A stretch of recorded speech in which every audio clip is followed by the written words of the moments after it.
you're with us on Overdrive. Now, how much has the middleweight supersport motorcycle segment evolved over the past 10 years?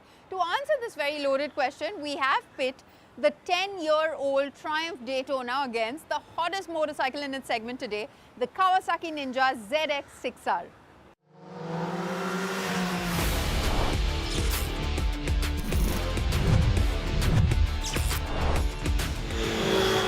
If you are shopping in the middleweight supersport category, often characterized as the 600s, your search will inevitably lead you to a Kawasaki dealership in India because the ZX6R is your only option. Of course, the tide may change in the future. You might have one more option should Honda introduce the tempting new CBR 600RR to our shores.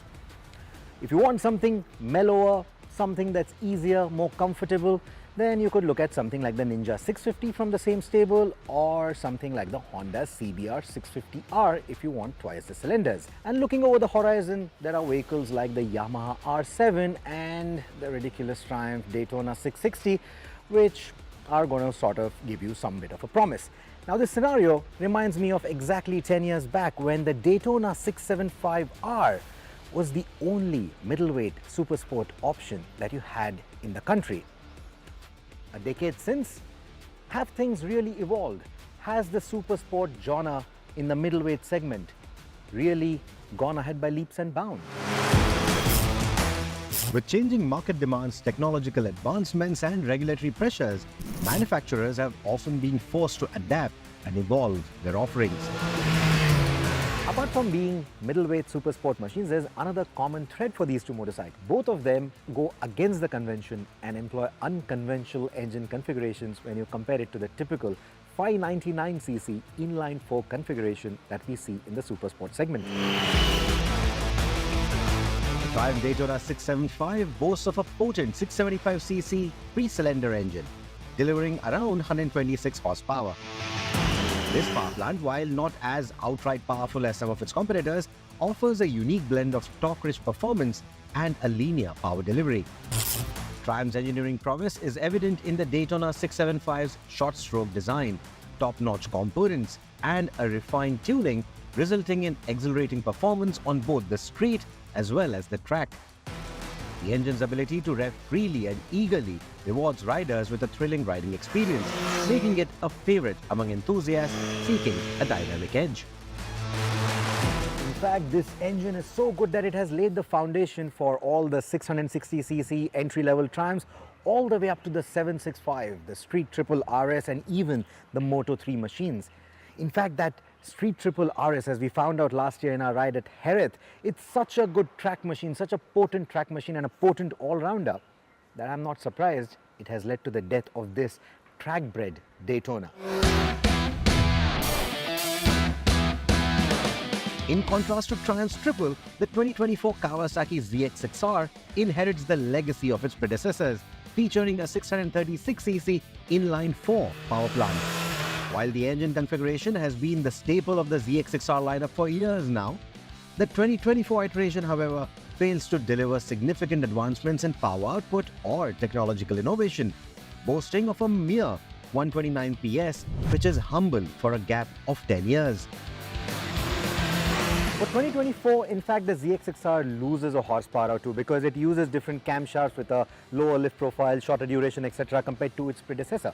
The gains are, of course, in the emissions department because this is now compliant with the stricter emission standards. With no option for a larger engine displacement, the ZX6R relies on innovative solutions like these to meet emission requirements. This also includes a revised exhaust layout featuring a larger exhaust pre-chamber and a revised positioning for the O2 sensor closer to the exhaust ports, facilitating more efficient readings and cleaner combustion. It isn't a very fuel-efficient motor though, and we struggle to go beyond 13 kilometers to a litre on our spirited rides, while the Daytona still managed about 17 kilometers to a litre consistently. The ZX6R offers a really respectable performance, no complaints against that. But it lacks the grunt, the peppiness, that aggression that you get with the Daytona. The low-end performance is much better on the ZX6R, but when it comes to the mid-range or the top end, it doesn't feel as sharp as the Daytona. Both of these engines have a 15,000 RPM red line, The Daytona's engine will scream all its way to the red line, and even in the top gear, it managed to reach in that similar zone. However, for top gear on this motorcycle, after about 13,000 RPM, the performance just seems to taper down. Those final 2,000 RPM or so, it just feels a bit hollow. So while Kawasaki has made minor tweaks and enhancements to improve emissions compliance and fuel efficiency, enthusiasts may yearn for more substantial updates to keep pace with the evolving industry standard. It's quicker off the mark though and posts quicker 0 to 100 times than the Daytona by almost a second. The traction control also helps put down the power in a better fashion, and this Daytona has lost a bit of horsepower given its age now. We're not done with this comparison test just yet. More on the two motorcycles after this very short break. Welcome back, you're watching Overdrive. Now 10 years is a long time in this day and age of technological advancements, right? So how much of that has impacted in terms of the middleweight supersport motorcycle segment in India? Let's get back to that story.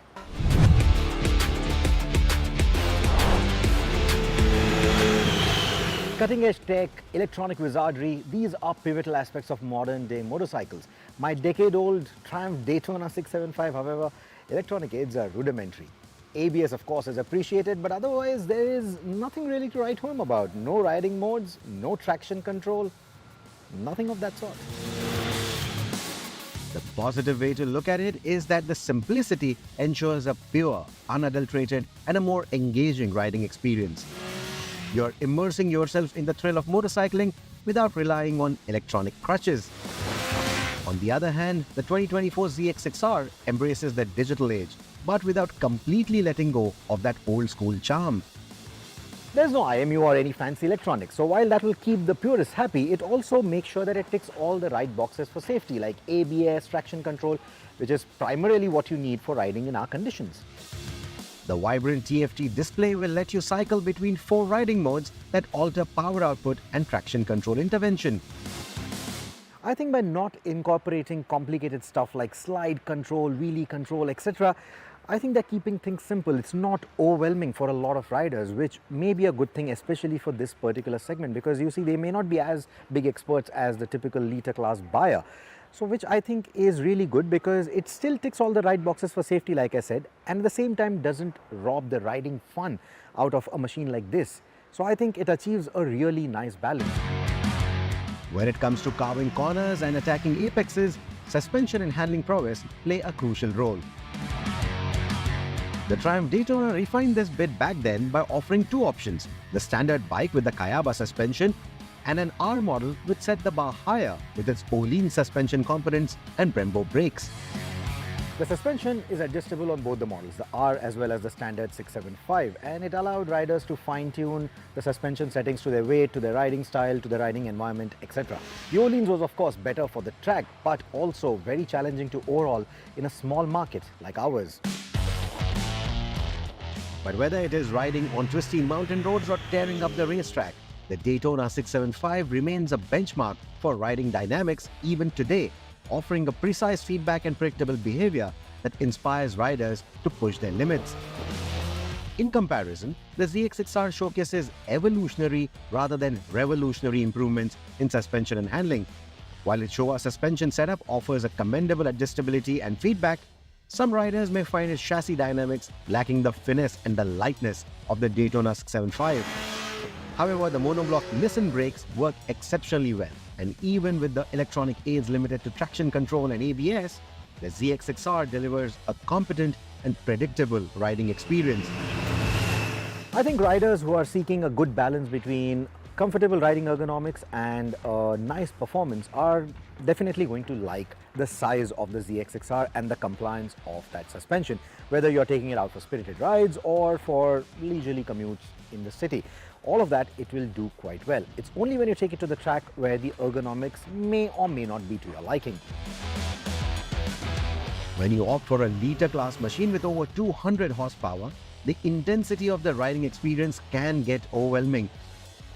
Handling such raw power demands a keen sense of control and physical stamina.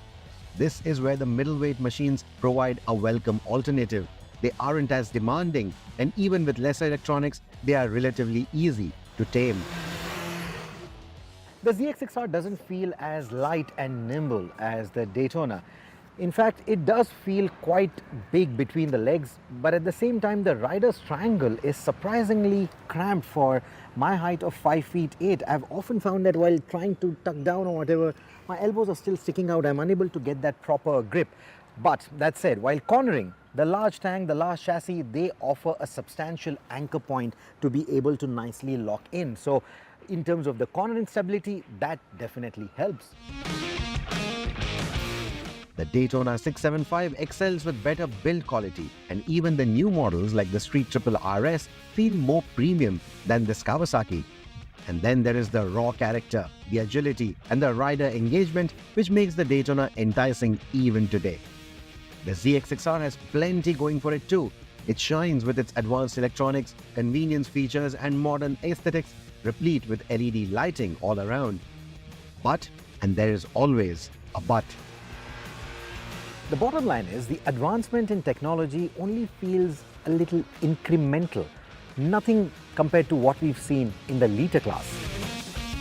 The ZX6R still feels simple for its time, the way the Daytona did back in its day. But there is beauty in that simplicity. It does the job of introducing riders to speed and improving their high performance skills both on the road and on the track as well. And that simplicity also shows in its pricing.